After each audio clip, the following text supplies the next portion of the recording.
well, let's get straight into our next guest. He's been good enough to join us at a busy period for Signet. Life's never flat when you power every moment with a Signet power bank.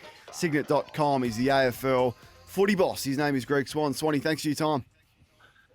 Hey, Kane, how are you? Well, good. And you're into it, and there's been some criticisms and some controversies already. Oh, easy now. How have you seen the new rules, particularly the ruck rule, Swanny? I think they're okay. I think that's the one, though, where we've had most feedback from clubs and, can we do this, can you do that?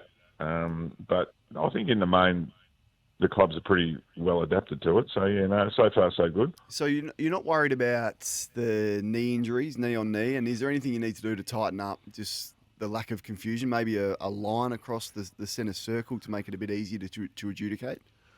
Yeah, we did that yesterday. So we did put some lines across. So I think that helped. Obviously, the first night, we had the Amy logo, so we given Amy a pump, so we can't sort of put the line straight through the logo, but we've sort of worked on some things yesterday which I think helped. And look, the knee on knee, I mean, there was that shin, on Thursday night, but it wasn't a knee, so hopefully that doesn't happen too often, if at all. So, but again, that's part of playing footy. You get injured playing in all sorts of spots. So hopefully, I understand that.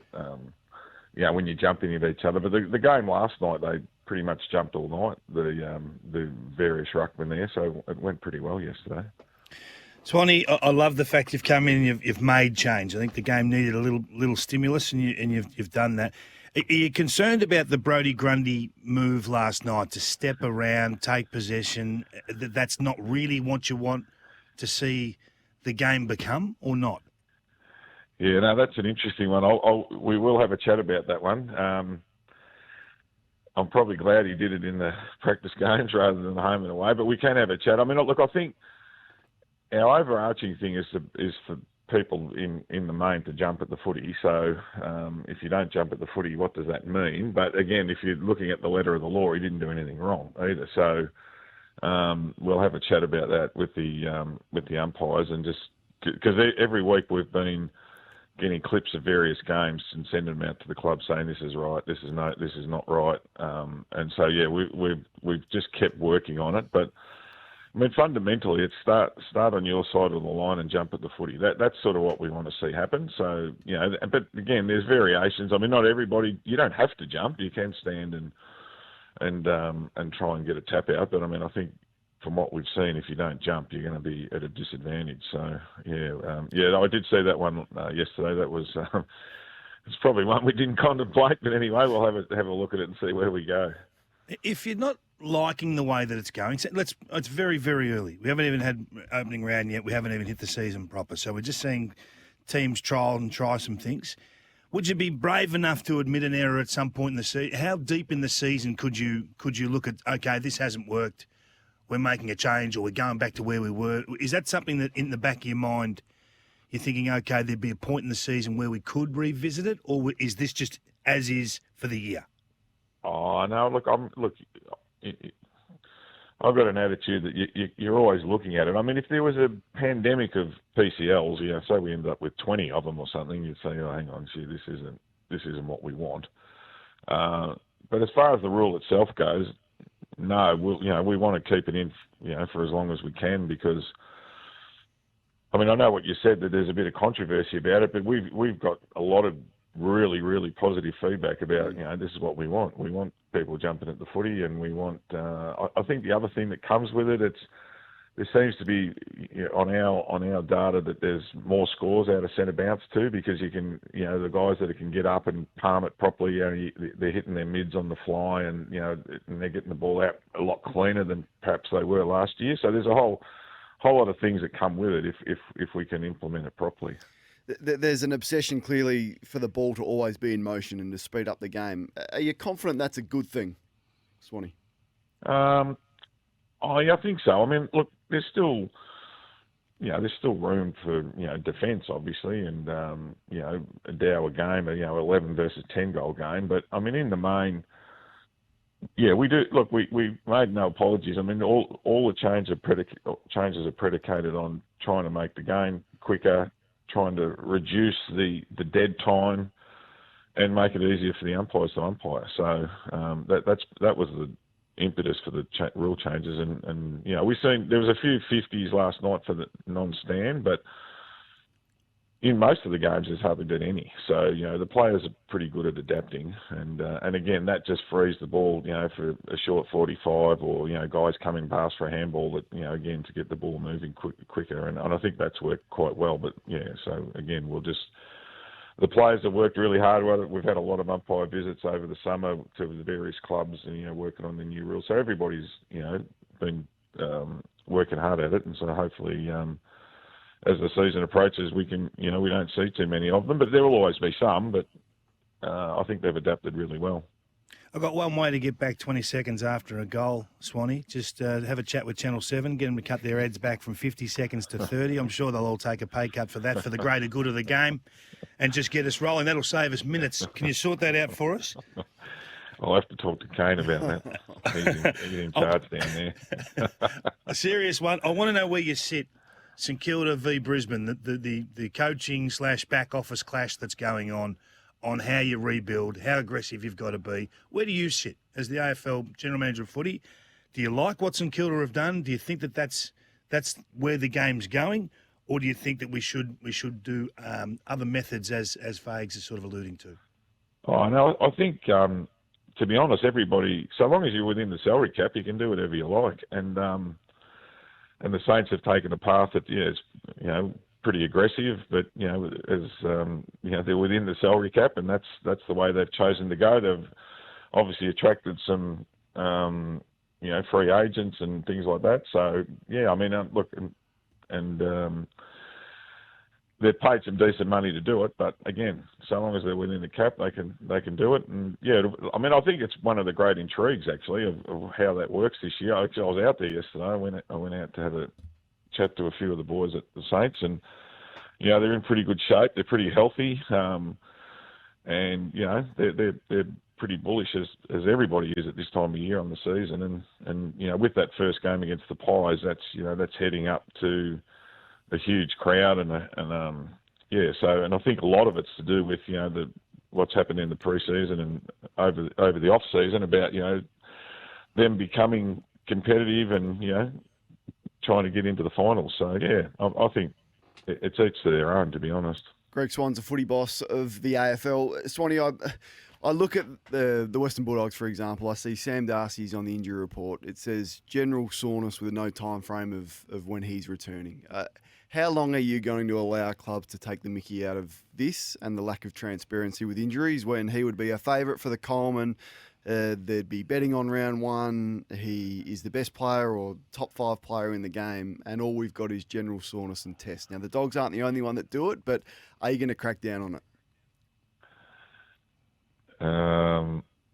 Hasn't been on the radar, but do you think it should? Like, you follow American sport, we get real-time updates I do. of in-game injuries.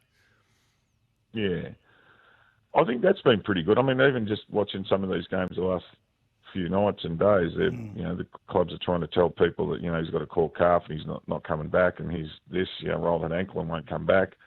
I think, look, whether we legislate to that, I mean, I was aware of that yesterday. I didn't realise that he wasn't playing this week until yesterday. But again, it's something we can have a look at.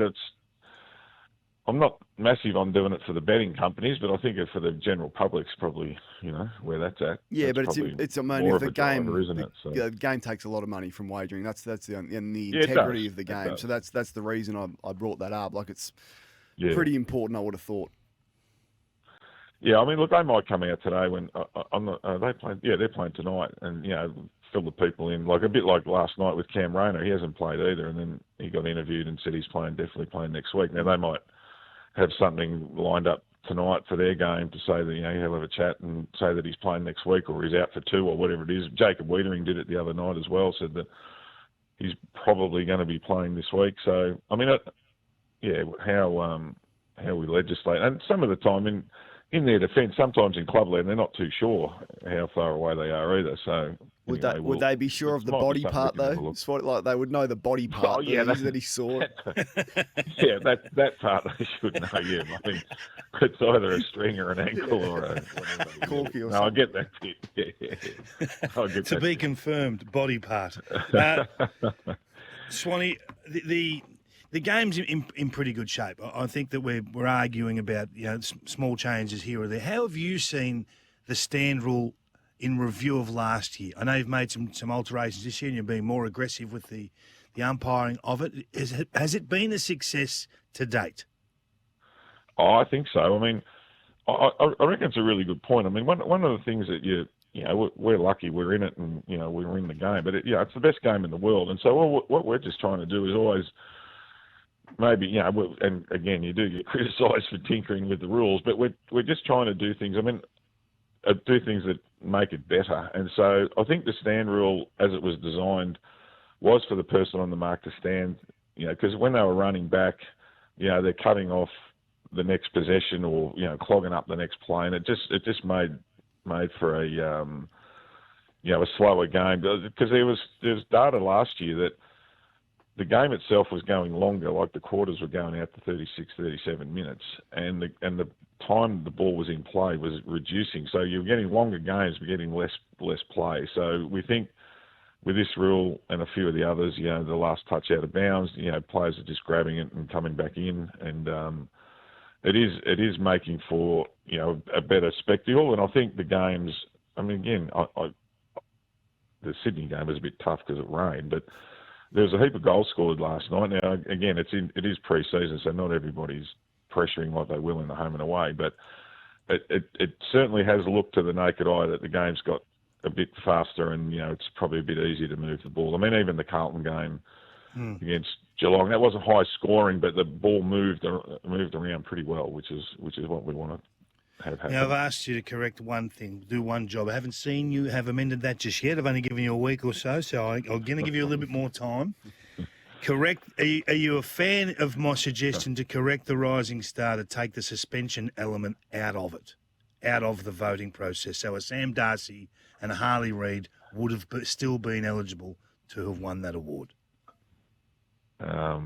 Yeah, I don't make that award, King. I know you did buttonhole me last week about that one, and I'm working on it. I'll see where that one goes. We haven't started the season yet, but look, most of these awards, it's all relative. We want people to be playing within the rules and things like that as well. In the most part, certainly if you're going to win an award, or the Brownlow, which obviously we made some alterations early this week to give the umpies the stats as well. So. We're always having a look at those things, so I'm onto it, but I'm not sure it's going to change. We'll see where it goes. That was well received from the umps, giving them that info? Yeah, it was. And it's, they'll still go in and, have a chat. We've trialled it. We trialled it in the Origin game, and, it worked really well. And, they have a chat and then they have a look at the stats and make their votes. I mean, that was it. I know what their votes were that game. And did they disagree with the coaches? Yes. Who they think was part, best on? Yeah. Who they give the 3 to?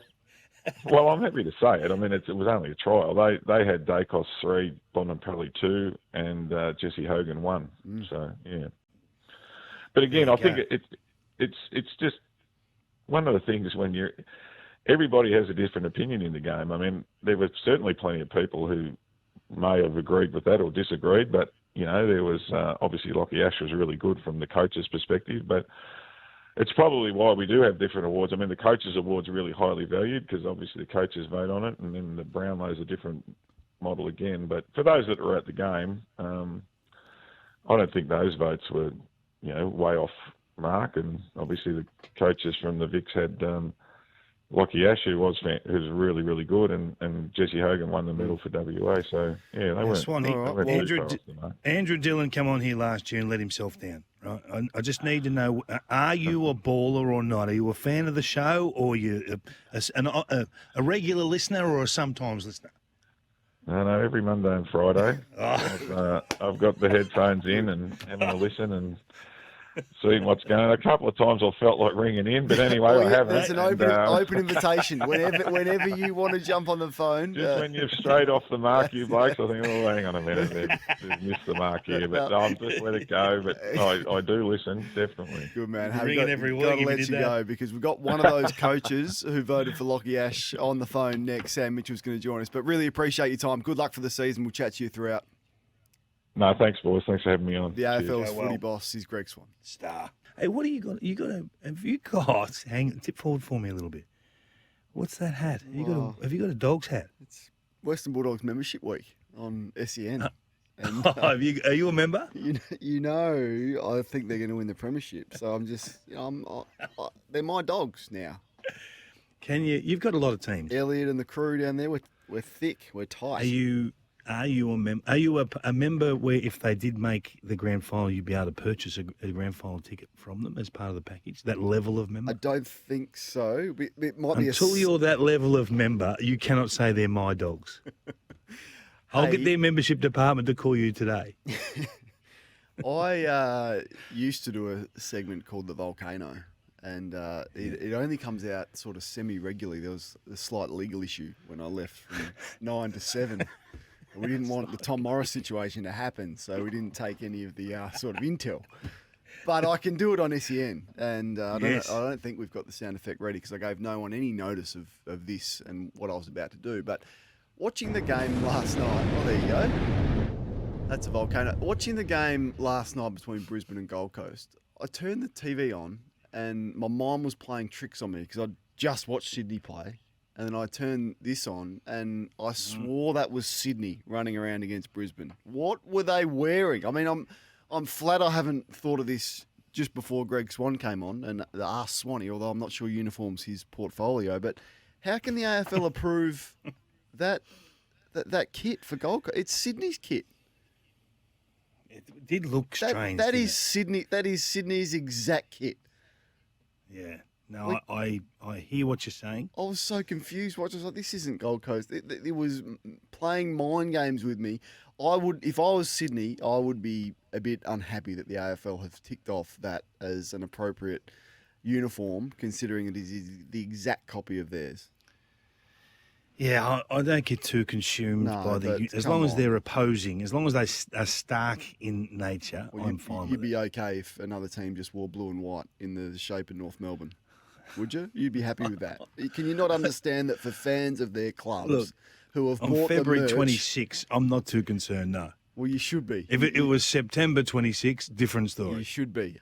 You were really strong on George Wardlaw on Monday and the mismanagement of it, really, and you were the first one to say that, and there's a few others that have jumped on board. What did you make of Alistair Clarkson's comments around this? And I just want to get the exact quote up for you in a moment, with the way that this has been handled. So afl.com.au with Riley Beveridge. Alistair Clarkson defended North's decision to play George Wardlaw in the VFL last week. The coach said he instructed Wardlaw to just roll around and just get through in the hit-out, but couldn't rein the youngster in. Is this a coach that doesn't know his player? I don't... Yeah... Is that how you talk to the players these days? I haven't talked to a player in any capacity like Clarko has, right? So can you instruct a player to do that? And what would be the point of telling George to do that? Because that's just not him. That's the point. It's just not how he plays. That's what I said the other day. We had that exact discussion. So if you know, how is it that you know George Wardlaw better than his coach? I don't coach? know him better than... I don't. Well, you do. You know the way he plays better. When has George Wardlaw ever rolled around? Never. I've never seen him roll around. This is why I was staggered with the decision. And the explanation is probably more staggering. If he were to absolutely cut loose and go crazy, is he risking his hamstring? And it sounds like those comments lead you to, yes, he is. Well, then don't play him. I just, too many own goals. Like round one for the Kangaroos against Port Adelaide is huge. We heard Sam Edmund do a great piece during the week on the pressure that's at the club everywhere. And winning absolves everything. It doesn't matter what you're doing, what decisions you're making, right, wrong. No one can say anything if you continue to win games of football. And this decision for Wardlaw impacts their ability to win round one. Pressure's on. Now, it was a written quote. Like I tried to get the audio. It was just an interview with Riley, and well done to Riley for getting that. But I don't know. That's the first thing I thought of it. David King knows George Wardlaw and the way he plays better than Clarko. That was my initial thought. I'm just being honest. How could he not know that George Wardlaw has never rolled around ever in his whole entire life? And he's going to just turn the switch off and roll around in the VFL 2 weeks after doing a hammy. Doesn't make a whole lot of sense. You may have touched on this last year, but are we starting to get concerned about Mac Andrew? I know pre-season, he was one of our boys. I know you're barracking hard for him. We got him on the program. But the 9-year deal, 6 years into the system, and is he going to be a wasted talent? I have to ask that question after what we've seen probably in the last 12 months and again last night. Yeah, we have touched on him a bit last. He can look really casual, Mac Andrew, and then his lack of discipline at times is seriously hurting this football team. It has the potential to seriously hurt them. Yep.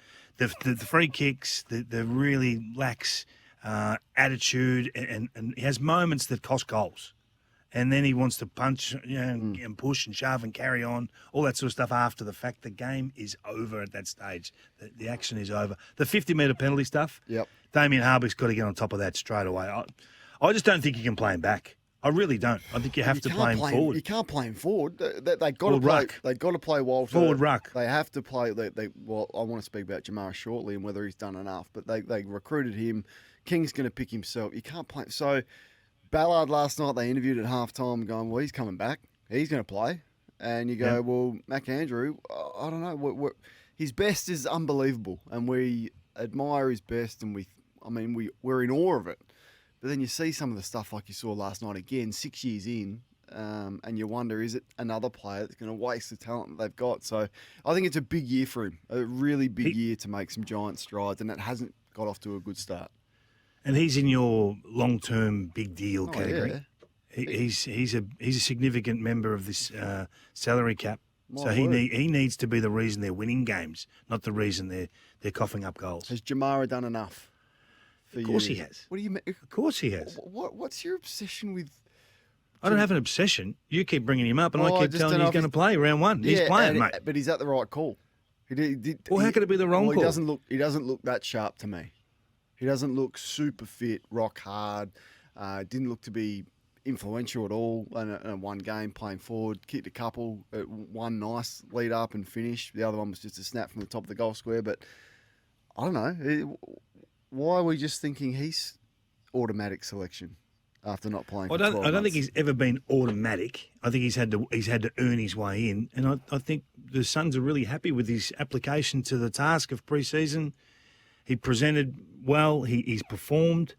They've made him earn it, and I think he has. I mean, in the end, they'll decide what their best mix is forward of the ball. I think he creates space for those in behind. He's one of those leaders, Goss, that creates a bit of a hole, a vacuum in behind him. He leads up at the ball carrier consistently. Those guys are easy to fall in love with if you're a fellow forward. Kane, when do you stop taking a set against a player like him? What does he have to do?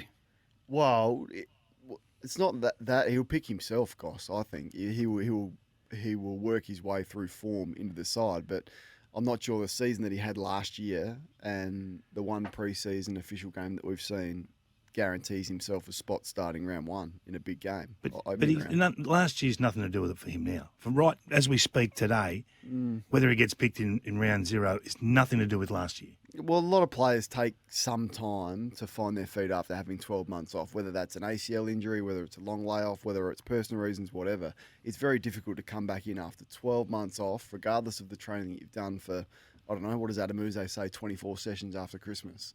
And that is good enough to be rock hard, ready to go for a pretty brutal opening round game. I don't know.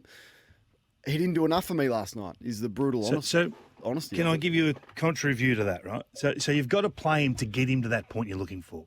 So if he needs 6 games to get back into the rhythm of AFL footy and be up and ripping game to shreds in rounds 8 to 15, don't you have to wear some punishment at the start? So my view would be let him rip it apart in the VFL. Let him bang and bash, it's a different game. Bash the absolute door down in the VFL. You've given VFL the flick off 7. That's how bad it is, right? You've toasted it. You're not even prepared to cover it anymore. Now you want to say it's the best thing of all time. I hear Ross Lyon on Gary and Tim during the week speak about Max King. Yeah, well, he was a player that we'd always bring straight back in. But now we're having discussions about bringing him back through the VFL. So the VFL is a vehicle for players to bash the door down to get them back in. And I think not only for his physical ability to prepare, but also to make him really earn it and understand what this game should mean to him. I don't think it's the worst thing for Jamara to spend 6 weeks in the VFL. I understand they're not going to do that, but that's what I would do. And I don't think he's bashed the door down.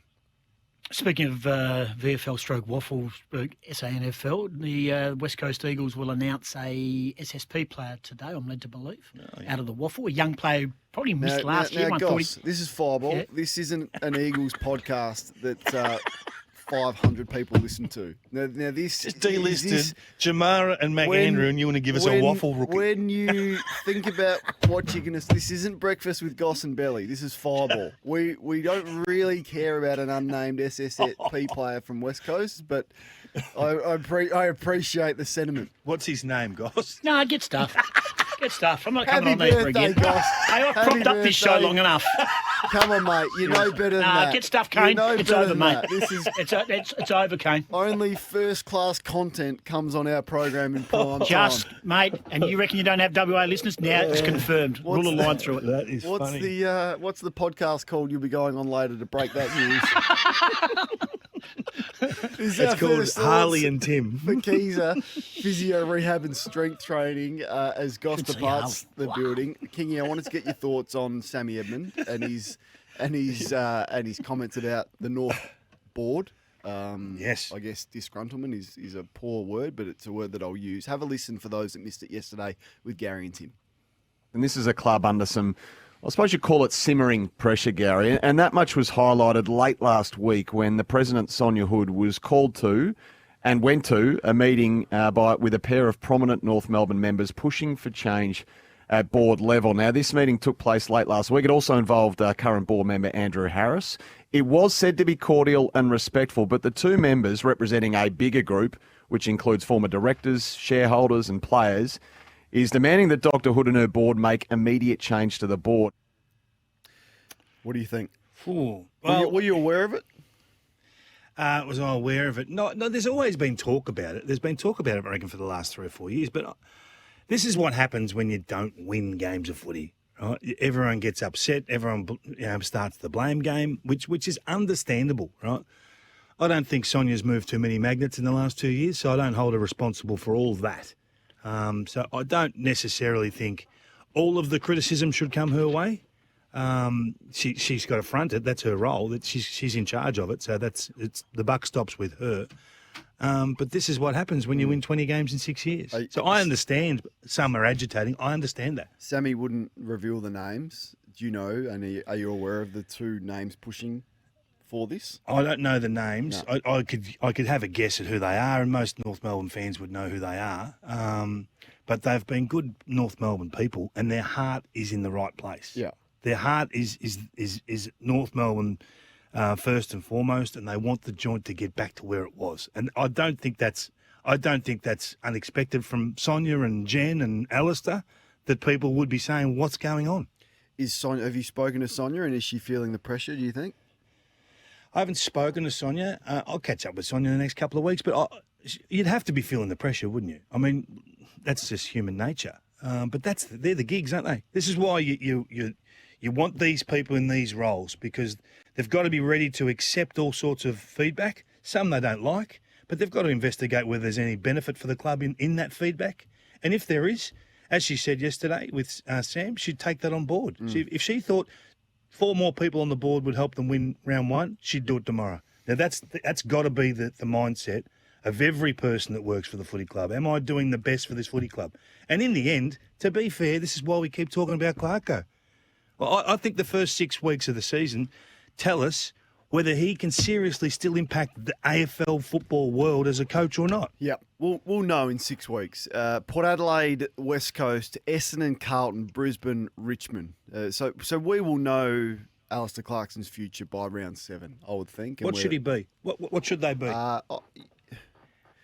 Worst case, it's got to be Alistair. It's got to be 3-3. Worst case, I think there's a possibility that it can be 5-1. I genuinely do. 4-2 would be a great result, and 3-3 is a pass mark. Anything under that, then It's reasonably dire, considering it's going to get a lot tougher after that. And this is, again, exacerbated by the Wardlaw decision. And Yep. you say, well, hang on, what's going on? Is the pressure on so much that they don't have the clarity to make these calls or get these calls right? That would be an issue or something. But in the end, I think Al Davis put it the best, Cornesy, and this is what he just said time and time again. Just win, baby. Just win, baby. Everything is so. If you just win, baby, no one cares what you're doing. I love that. We're in the Kogan Mobile Studio. Kingy's in the House of Gossage. It's probably about 4 o'clock still gone. over there. Get a Kogan. not Has happy. he stormed out, has he? He's not happy, mate. Sometimes he pretends You've he's not upset happy, him. but I think he genuinely wasn't happy. He's not happy. On his birthday, Well, he you've can- managed to upset him. Well, he can save that rubbish Let's for, put your sausage out day, and you've done that. for Gossage and Belly. What was that player's name? Jed Walter, is he in trouble, yes or no? He chooses to bump, he makes contact with the head. Yes, he's in trouble. So it's a bad start, isn't it, for Jed? He does He everything. played well. He does everything right until the last little bit. I'm just watching this on replay. He slows down. He's considered in his approach, but then at the last minute, he just clumsily hits him in the head. So maybe Jamara is going to play in round 0. But yeah, it was a silly thing. It was a silly thing to do. And you look at it. If it was 10 years ago, you go, well, as if he's been reported for that, because it wasn't. we learn the It wasn't benchmark. violent, but it was. Yeah. We learn the benchmark, don't we? Yeah. These early cases set what the course is for the season. So he has to go. Unfortunately, he has to. Yeah, it has to go. Just got a couple of fans. You're posing for photos. Just got a couple of fans in the number 1 King William Street studio, just wanting a few selfies. He was surprised you had your shirt on. I want to speak about Ross Lyon and the Saints on the other side of this. And if you want to put anything on the agenda, you can do that. 1300 736 736. Jed Walter in trouble. Has been reported as well, officially as well. So I don't know. What you look at that, how many weeks should he miss? For me, it's 1. Like, if you were just doing a gut feel, I know you got to go to all the rubbish and the Matrix and all that rubbish that we've got, but it's a 1 weeker, isn't it? Yeah, I think the Yeah. old-fashioned 1 weeker. Yep, Yeah. that's fair. The old-fashioned 1 weeker. Hey, Adam Gilchrist is going to join us as well in the last half an hour. Kingy's on his way to Rottnest a bit later Yeah, this I'll get morning. out What's there the later, weather yeah. like? No, perfect over here. Mid-30s today. Because we went there the other week, and it was a bit rough on the way out. Beautiful once you got there. On the yacht. Yeah, on the yacht. Just a bit rough going over. Yeah. Did it really Knocked bounce? me around a your bit. Pims was bouncing Knocked me around, was a it? bit. I wanted to have a listen to Ross Lyon, who was very entertaining, it must be said, with Gary and Tim. I think it was yesterday morning, but this bit, as you probably are not surprised by, caught my attention. And ultimately, that's all it is, 3 years, I think. But we've shifted a hell of a lot of dirt, and I think we're the 6 youngest, if you go on 8. But if you go shared experience, we got more experience into our, 1 to 3 year players or 4 year players. So that's in good shape. And we've brought in, if we hadn't brought in those 4 and those 4 don't play, like we're still sitting in the top 4, bottom 4 for age and experience. So last year I said every time he mentions the youth, I'm going to have to drink and discuss. They've done a great job this pre-season of not mentioning youth. I just want to ask the question. Drink from the fountain of youth, Kane. At what point, when you're the equal 12th oldest and you're the 8th most experienced for games played, can you no longer reference youth? Like they have 13 players who have played 100 or more games. They've got 19 players that have played 50 or more games, and they are the 8th most experienced. At what point can you no longer mention that you're young? Surely we're there now, aren't we? Like, you're not young anymore, Ross. Like, enough. We can't do it. You got away with it last year. You can't continually mention youth. Just keep going with it. Keep going with it. He was doing so well. What are you drinking, by the way? When you say you're going to drink, is it the Palaquero? That's the tequila that Gillies hit the scene with? I'm off the booze. You're a non-drinker. Yeah, you don't have any. I mean, But it's a good excuse he to wouldn't be play aware this. of this, Gilly. Camarina! Hey, can I just throw a little one at you? So no one's really talking about everyone's talking about the Zach Butters contract and what that's going to be worth, what the figure is that's attached to that, and clearly he's the number 1 man in the game. The price of these players now is ridiculous. The Yep. Zach Bailey discussion. You put your hand up. What do you? I'm saying he's Oh, going the up. trajectory. He's Sorry, going up. yeah. Is he? He's in the slipstream, This isn't is he? what I wanted to ask. Thank you for jogging my memory. If we can have the pick and stick music, whose contract? Who would you pay more, and who is more valuable? Sam Walsh at 8 years, 10 million confirmed, or Zach Bailey? I don't think Carlton had a choice. Who would I choose? If I was Carlton, you just have to lock your man away. But I'm with you with Zach Bailey. I've been a Who's Zach worth more? Bailey fan. Who's worth more? Zach. Yeah. Zach. So this is my point. So he's sitting back going, and his management going, well, Walsh got 8 by 10. We're worth more. So this is going to be a big number. That's what I'm thinking. That's why I'm bringing it up. So is he close to the? Is he now? I'm thinking he's moving through past the 1.2 range into the 1.4 range for an Essendon or even the Carltons. Someone stuck down the bottom of the table a little bit. Is he now a 1.4er? Well, where is he at? Nothing would shock me. Nothing. And would you do it? Is the second part of my no, question. I wouldn't. I wouldn't do that. You just said because you just agreed with me. No, that he's a needle mover. No, he is. But I'm just. It's going to take you. He's probably going to look for 8 or 9 years for that sort of figure. I just wouldn't do that. So if you were Hawthorn, what would you throw at him? These guys are the finishing piece. I've had a great tweet come through from. I'd like to give some attribution. I think I'll just quickly get his name, but I think that you need some finishes onto your list to take you from contention to winning the thing. And Footy Degenerate is his name. He just sent through a whole heap of a whole heap of names. Brisbane got Dunkley, Ford, Archie, the father sons. You got Barras, Battle, Merritt. They miss out on Merritt. Is that going to be the one? May, Lever, Langdon, Brown, flag. Cameron, Stengel, Smith, flag. So it's a good. You need that next piece. Would he leave? Final piece. That's the other point. Would he leave? You offer him 1.4, you find out pretty quick. Yeah, I mean, a lot of those Brisbane boys have stayed. They've all recommitted, really. And I heard Bailey was going to stay last year. There was some reports that he was nearly done. The longer it goes on, but he's got his. Could we have the ultimate irony? Could he go to St Kilda? That'd be into him for sure. They absolutely would be. Whether they've got any money left, lose his mind. He might, but he's got 2 flags, so that'll soothe the blow